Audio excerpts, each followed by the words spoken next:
Okay, my presentation is human trafficking.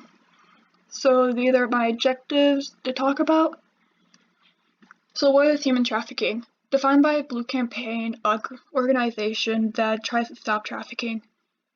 It explains it as is a crime that involves the use of force, fraud, or coercion to obtain some type of labor or commercial sex act. So the trafficker may be anyone. You never know who it may be because it can be a lawyer, a doctor, or a farmer. It's never given on who could be participating in this illegal act, and usually a trafficker will find someone weak. And since human trafficking is a supply and demand market, there's a tight network between each trafficker so that they may trade and switch with anyone who they want, and then also selling and buying for any type of act that they need. And the trafficker will degrade and take away the freedom of the victim, and they will press blame and blame the victim for getting themselves into the situation that they have, and that no matter what, it is their fault for anything that happens to them.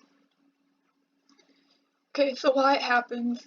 The targets are usually people who are easy to take and who people do not know the disappearance of. That can mean that it will be like a prostitute off the street or a homeless person, and it usually is someone who suffers mentally or physically because then they're easier to manipulate into performing any type of act or just easier to take. And within the United States, there is estimated about 10,000 foreigners, or mainly foreign women, who are a part of sex trafficking, and only 4,000 US citizen women who are a part of sex trafficking. So they use the promise of a new job or like raising money for their family and sending it back as a way to lure these women in.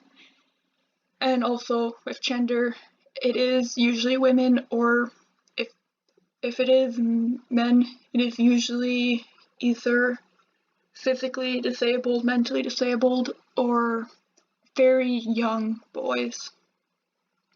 And then for servitude, that usually means that the person will be forced to work on a farm or in a hotel, and then for sexual activities, just whatever pleases the person who buys them. The effects of trafficking lead to severe trauma, and it can develop mental illnesses like anxiety and depression, and also paranoia. Usually, the victim will self-blame, and for foreign victims, they can receive help, and in return, receive a T visa, which means that their family can come to the US and live with them as they are provided a home, food, income, as they help the law enforcement search the trafficking ring to put a stop to it. So any victim can help the law enforcement, and they can also receive any type of help that they need because of what has happened. So for my victim account, I chose Christine Stark's account.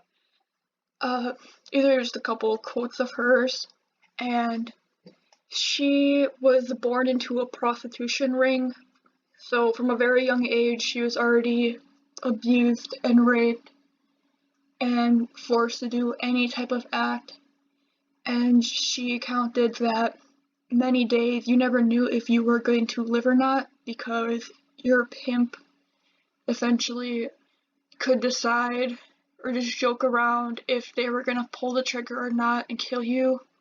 It was never known when they were joking or when they were serious. And she eventually escaped through manipulating a little bit from her or to her captors, and also just basically running away and being quite lucky to get away, and she still tries hard to help people who are stuck in sex trafficking, because since she knows how it felt to go through that, she wants to help anyone else who is in there. And from these quotes, she talked about how the pimps would try to sow distrust between all the women and girls and just make everything, like, make them fight. But yet, since they were all stuck in the same situation that they did not like, they all grew a deeper bond and trusted each other and wanted to help each other more. Okay, so who is to blame? It seems like it's pretty obvious who is to blame, because usually people say it's, of course, the captor or pimp or whoever was holding them and buying them.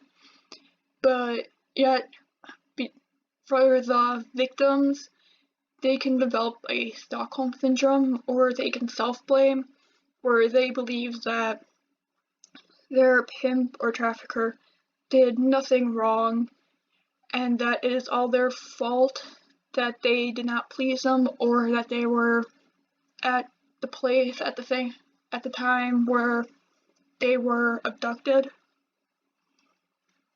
And then for blaming the victim, many victims blame themselves, and it helps them cope in some way, because it helps them just forget about it, just realize, like, things that they can do to prevent it to happening again.